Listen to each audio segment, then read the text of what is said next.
Walaupun nantinya Anda akan membaca berulang-ulang sampai nantinya Anda memahami bahwa kedudukan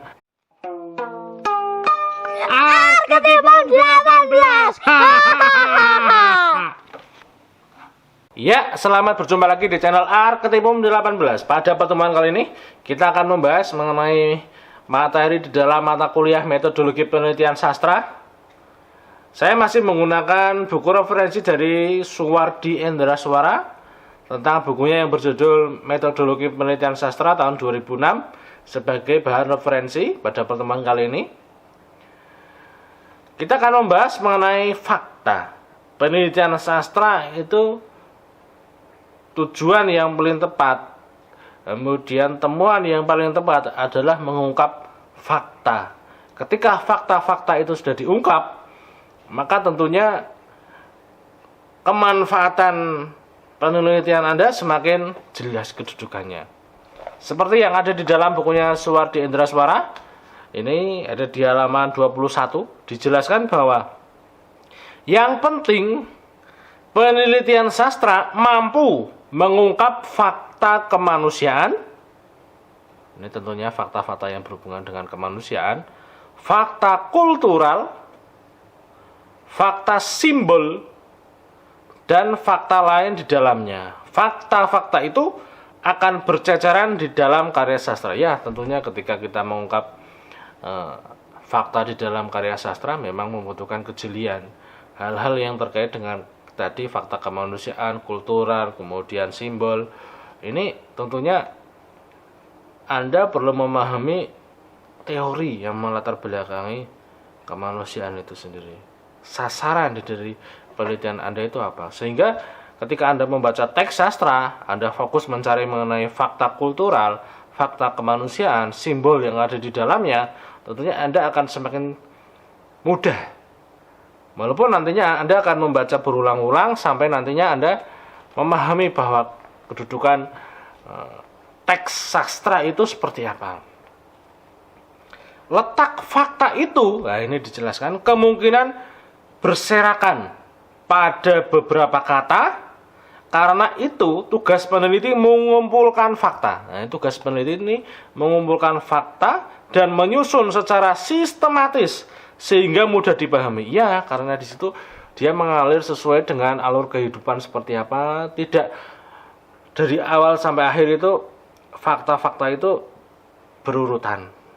Tapi karena di sini menceritakan mengenai gejolak kehidupan, problematika kehidupan, masalah-masalah kehidupan yang tentunya di sini mengalir, peran pembaca, peran peneliti di situ merumuskan agar kedudukannya lebih jelas. Ini bagian yang masuk di dalam fakta kemanusiaan.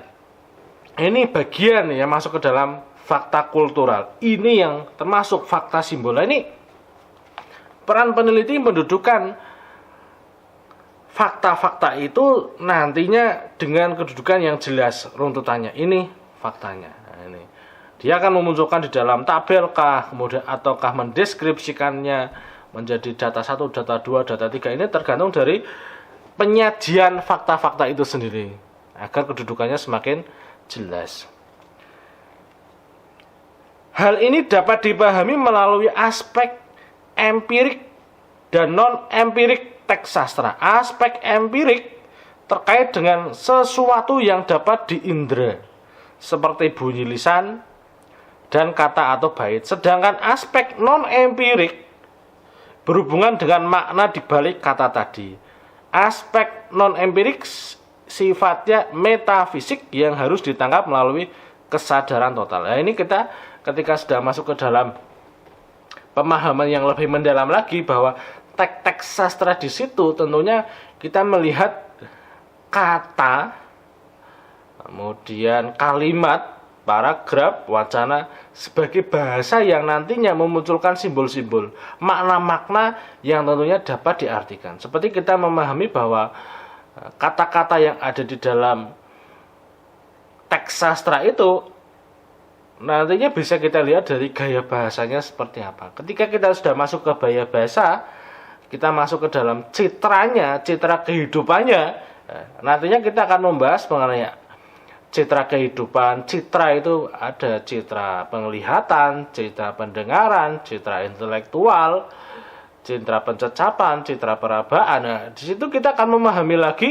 makna-makna citra itu apa. Nah, ini tentunya Anda membutuhkan kejelian, ketekunan lagi, ketelitian di dalam memisahkan, kemudian memilih, menentukan data mana yang ada di dalam kata, paragraf, wacana, yang tentunya semuanya itu disalurkan melalui bahasa, pemilihan bahasa yang masuk di dalam analisis datanya Anda. Ini semakin mengerucut lagi, semakin mendalam lagi ketika Anda menjelaskan mengenai datanya Anda, kemudian ini proses analisisnya seperti apa. Ya, itu tadi penjelasan dari saya mengenai fakta-fakta di dalam penelitian sastra, kemudian cara pengungkapannya. Semoga memberikan pencerahan kepada Anda yang sedang melakukan penelitian sastra. Sampai berjumpa di channel Arketipum 18 selanjutnya. Salam budaya. Arketipum 18.